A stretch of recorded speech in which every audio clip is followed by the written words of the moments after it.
Howdy and hello, I'm Travis Davis, Vice President of Ship Operations, Battleship Texas Foundation.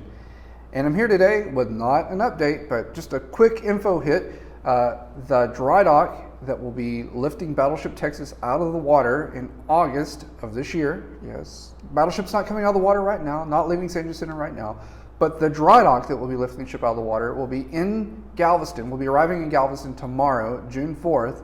And so it'll be getting into the Galveston Ship Channel between 1 and 1:30. So if you want, come on down.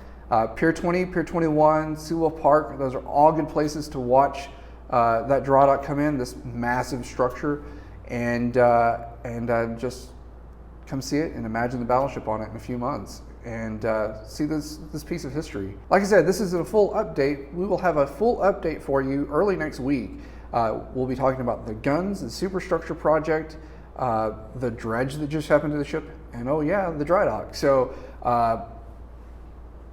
be on the lookout for that update, and like I said, it'll be dropping early next week.